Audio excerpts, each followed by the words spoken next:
do drugs. I never did. I don't even take aspirin. Whatever's coming out, whatever I'm remembering clearly.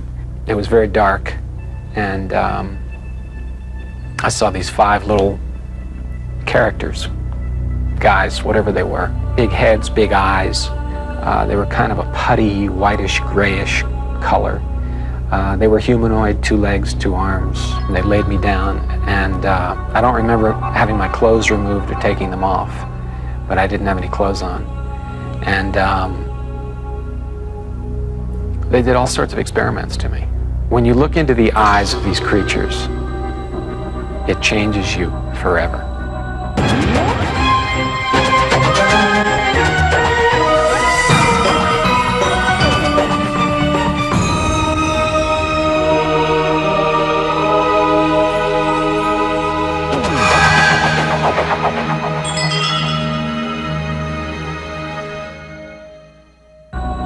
The people you are watching come from various countries around the world.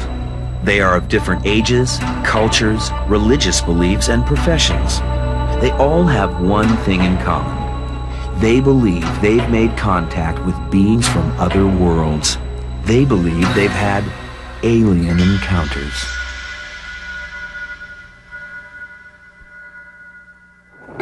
No planet in our solar system besides Earth has the temperature, the atmosphere, or the water to support life. But could a distant star have planets like our own? At this time, we have evidence for life in one place in the universe and one place only, planet Earth. Despite centuries of interest on the part of scientists in the possibility of life elsewhere, we still have no confirming evidence that life exists anywhere else but here. From the dawn of history, mankind has told stories of intelligent, non-human creatures with great powers. Creatures not of this earth. Historians have evidence through writings of Aristotle that the possibility of alien beings was discussed as early as the 5th century BC, making the topic about 2,500 years old. The consideration of alien life took a giant step forward in the 16th century when the world absorbed the discovery by the astronomer Copernicus that the Earth was not the center of the universe. If Earth was just another planet, perhaps other planets were just like Earth. Inspired by this breakthrough in astronomy, British scientist John Wilkins wrote The Discovery of a World in the Moon in 1638. In it, he described an imaginary trip to the moon, which included meeting human-like moon inhabitants. Here in America, 19th century astronomer Percival Lowell insisted that he saw man-made canals on Mars, evidence, he claimed, of intelligent life. Lacking proof that life exists among the stars, mankind has populated outer space with figments of its collective imagination. It's a common human trait, and probably one of the most basic human traits is the fear of the unknown. So that when we encounter unknown space, whether it be oceans or outer space or deepest, darkest forests, we tend to inhabit those, at least in our mind, with, let's say, monsters or serpents or aliens or these supernatural beings who threaten us. In a sense, it reflects our own fear of these spaces. The first American report of alien contact is believed to be the account of Colonel H.G. Shaw, detailed in an 1896 edition of the Stockton Evening Mail in California. Colonel Shaw claimed that he and a friend encountered 3 strange beings in the town of Lodi. They were about 7 feet tall, thin and hairless, but they looked like humans. Because they were extremely lightweight and weak, they failed in their attempt to pick up the 2 men and drag them into their airship. The story ends with Colonel Shaw's quote, "There is no doubt in my mind that these creatures came from Mars and wanted to procure an inhabitant of Earth." Just 1 year later, Congressman-turned-farmer Alexander Hamilton claimed that aliens visited his farm in Leroy, Kansas. One April night in 1897, Hamilton was awakened by a disturbance among his cattle. He quickly dressed and called his son and his hired man to meet him outside. There he was astonished to see an airship over 100 feet long hovering 30 feet above the ground. It was brightly lit from within, and everything was plainly visible. It was occupied by 6 of the strangest beings I ever saw. They were jabbering together, but we couldn't understand a word they said. Some noise attracted their attention, and they turned a light directly on us. The ship began to buzz, then rise and fly off, dragging a heifer on a cable up with it.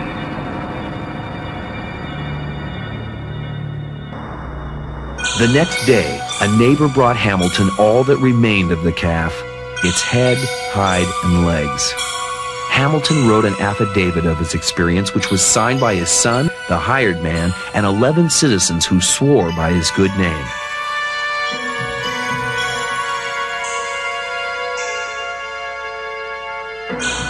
At the same time some men were seeing airships, others were actually trying to build them.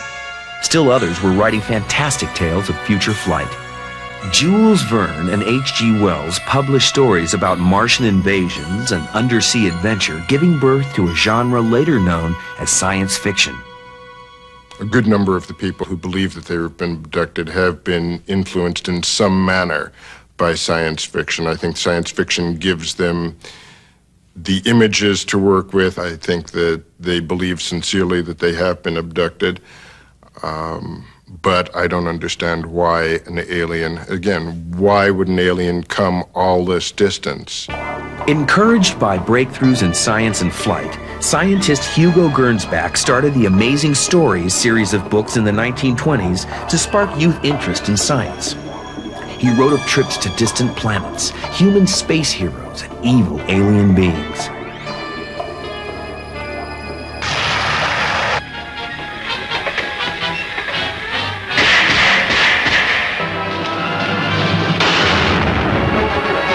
Filmmakers quickly embraced this new genre, including a brilliant young artist who would bring aliens right into American living rooms. Ladies and gentlemen, it's indescribable. I can hardly force myself to keep looking at it. It's so awful. Its eyes are black and they gleam like a serpent. The mouth is a kind of V-shape with saliva dripping from its rimless lips. In 1938, Orson Welles performed a live radio broadcast of The War of the Worlds. Thousands of Americans panicked when they thought they were hearing an actual news broadcast of a Martian invasion of New Jersey. With Germany on the march in Europe, many blamed the reaction on America's fear of invaders closer to home.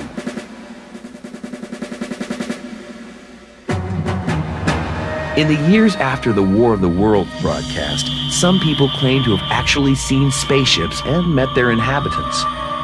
They called themselves contactees, and claimed that the aliens they met weren't marauding killers from Mars, but peaceful beings trying to save humanity.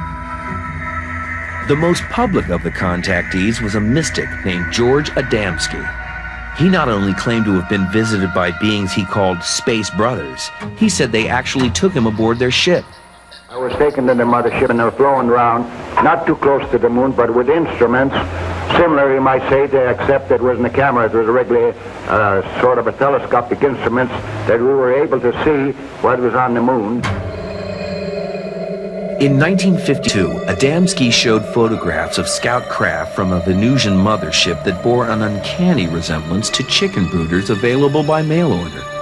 While most ufologists acknowledge that Adamski either fabricated or garbled large parts of his stories, some believe the essence is true.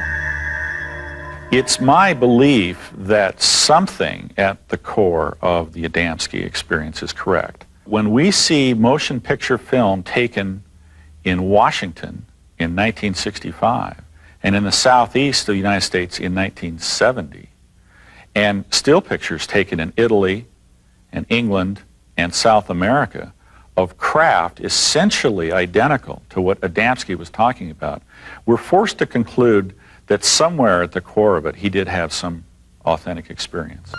In the late 1940s and throughout the 1950s, Europe buzzed with reports of UFO sightings and alien encounters, including blonde, human-like aliens spotted in Scandinavia. Extraordinary beings visiting humans, with these beings having supernatural powers, coming from a distant place. These are the basic themes that you find in most myths.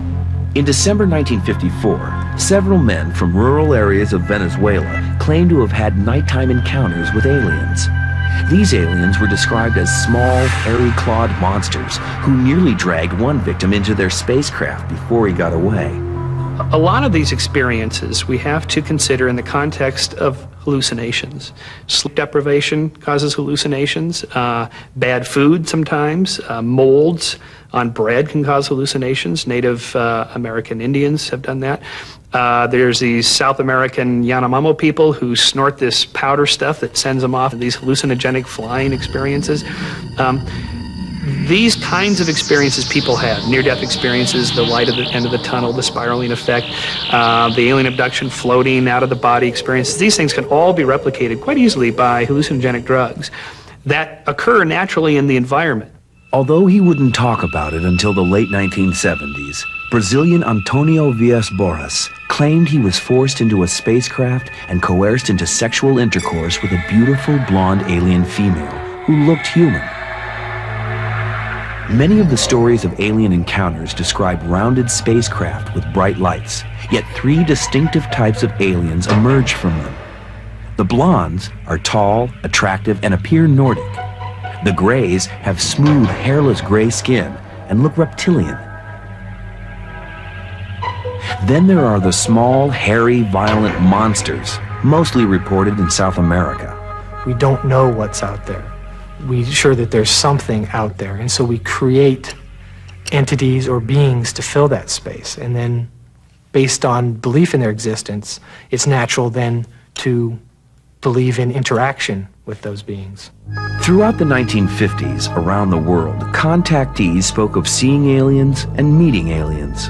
But in the 1960s, the stories took a new twist. On September 19, 1961, Betty and Barney Hill, a couple from Portsmouth, New Hampshire, said they believed they were kidnapped and taken aboard a UFO, that their memories of the entire incident had been wiped from their minds and could only be recalled with hypnosis.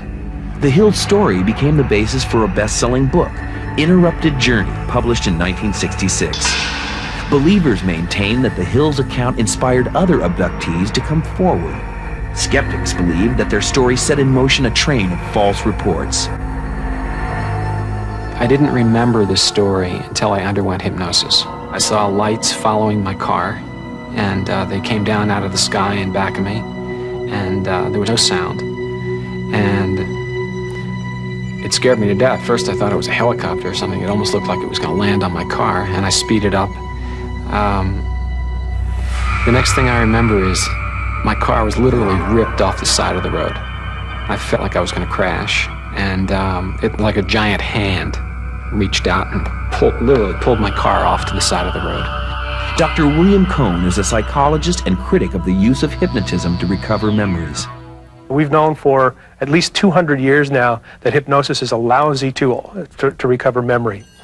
The people that are doing the research believe otherwise. They think that hypnosis is an accurate tool that you can put somebody into a trance, dig into their unconscious, and recover memories accurately.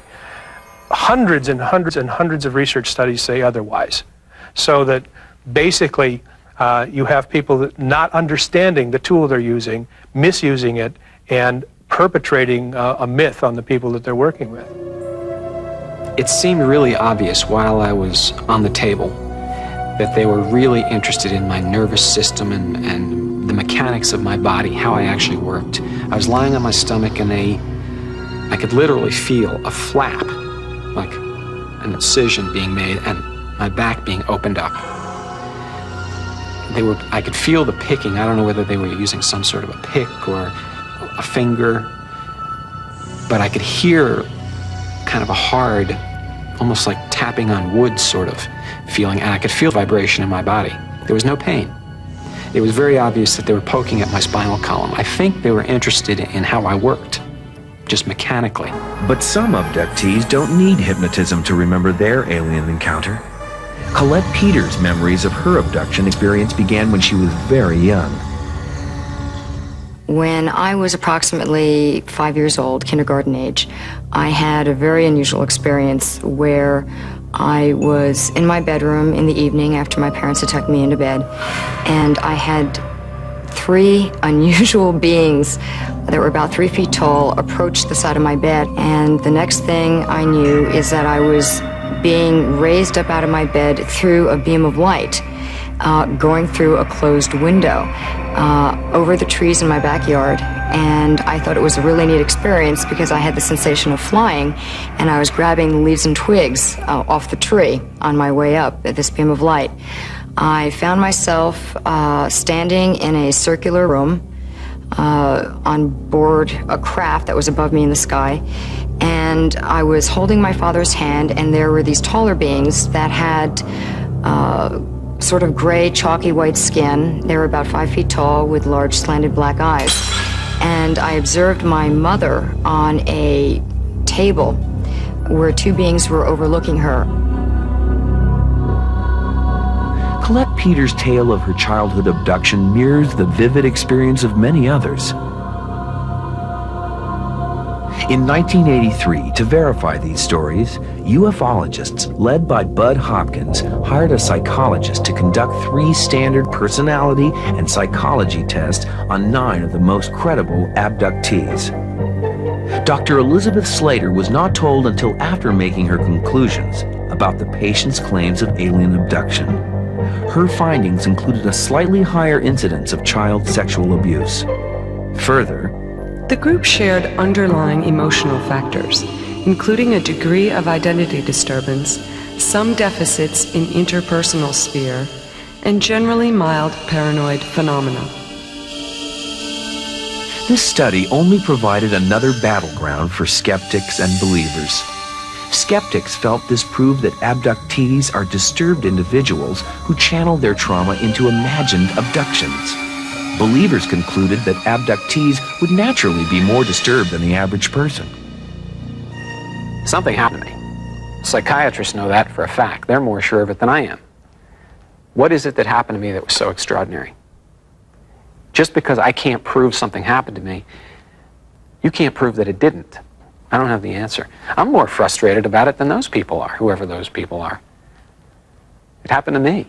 It's not fun. This isn't something I asked for. Abductions reported to psychologists, journalists, and hypnotists have become so prevalent that some of the more prominent professionals that deal with the phenomena organized the Abduction Study Conference, held at MIT in 1992. One of the organizers was Harvard University psychiatrist Dr. John Mack, who was introduced to alien abduction phenomena in 1990. John has said on many occasions that when people come into his office, they're completely unpredisposed to believe anything. Well, everyone coming into his office is there because they think they were abducted. The minute they go into his office, they're predisposed. The man is the world's most prominent abduction researcher. Why are they there? As convincing as the claims made after hypnosis may seem, even if they are false memories, what is the explanation for those memories that are not the result of any hypnotic recovery method? Are they dreams or a real experience? A tall being, which I'll refer to as the scientist, brought me into a room and showed me rows and rows of these little babies, hybrid babies. They were in very small containers, similar to shoe boxes, and each one, I could tell, looked similar to these beings and also half human. In my own opinion, I don't know why they're doing this. I would think that there are many different sorts of beings out there, and they all have their own agendas. Current abductee reports usually do not involve a simple kidnapping. Dozens report feeling small nodules beneath their skin, implanted tracking devices. Richard Price, who claimed that he was abducted several times since childhood, claims he discovered such a device implanted in his body. He brought it to Dr. David Pritchard, an MIT physicist and co-organizer of the MIT conference. In 1992, after lengthy, costly testing of the object, Dr. Pritchard concluded that the object was of terrestrial origin. No object has yet been taken from a human that has been certified non-terrestrial. The aliens are very inconsiderate in their abductions because they traumatize human beings, they hurt human beings, they do horrible things to human beings. How inconsiderate of them. Then why are they so considerate to tuck them back in their beds? That makes no sense to me. If you're coming upon a planet as we would, and yes, I have to judge them as I judge myself and other humans, and we wanted to check out a human being, we'd take one, and we'd do whatever we want to it. I remember coming down in the beam of blue light, liking the sensation of flying and grabbing leaves, waking up in my bed, and my bed was filled with evidence of immature leaves from the top of an 80-foot tree that was in my backyard, the leaves and twigs in my bed, and we could not account for it. I went to call my parents, and they were at first told me it was a dream, but then when they saw the leaves and twigs in the bed, they were baffled and very concerned. Then to me it seemed very real, like a real experience. As the number of abductees increases and the stories become more extreme, the question arises, why now? Some ufologists believe aliens have been visiting Earth for centuries and that early civilizations mistook them for angels or devils. Others claim that extraterrestrials walked the Earth before humans did.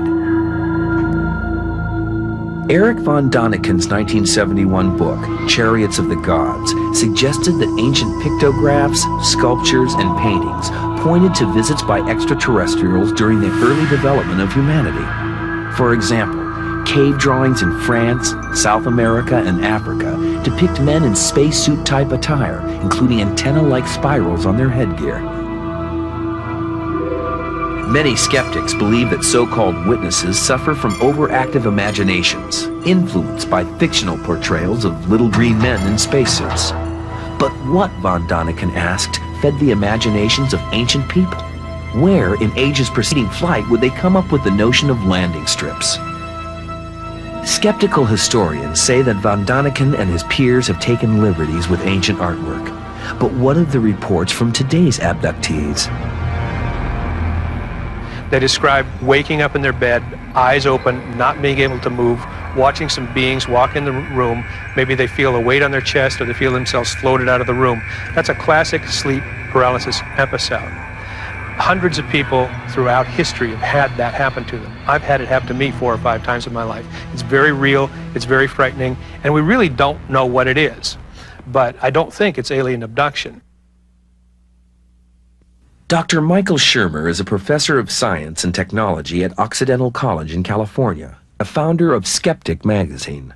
The alien abduction phenomenon and the UFO phenomenon is one of the most interesting to me because it's emblematic of a social movement, what sociologists call a moral panic, what historians call like a witch craze. It's one of these things that starts snowballing, and when it's driven by the mass media, where the information is exchanged very quickly, you see it blossom, all on the flimsiest of evidence. Modern reaction to the actual reports of alien contact has varied. It includes abject fear, hope for humanity's enlightenment, scientific curiosity, dismissive skepticism, and sheer amusement. While the debate goes on, the scientific community is working quietly to see if there might be life beyond Earth. At the 1996 meeting of the American Astronomical Society in San Antonio, scientists announced the discovery of several planets in distant galaxies that just might have the warm, watery conditions essential for life. Astronomy may be on the verge of discoveries as earth-shattering as those of Copernicus in the 16th century. NASA plans an ambitious 25-year program to search for other planetary systems, especially Earth-like planets that may be habitable. The search for planets outside our own solar system, and for that matter, planets on which there is life, is a high priority in science and astronomy. There is a natural curiosity on the part of most people who become astronomers in this possibility of other worlds in space. It's in part why people become astronomers. They wonder about these mysteries of the cosmos, and they'd like to know. That curiosity, in fact, propels us to undertake research, to send probes out into space, to build instruments like the Hubble telescope that can see greater detail than we've ever seen before. So this is, in fact, a major theme in modern science, to look for other worlds in space and also to look for life in the universe besides our own. Will we find other intelligent beings out there? If we do, will we discover that they found us first, as many claim, or will we be the strange aliens who visit another planet's inhabitants?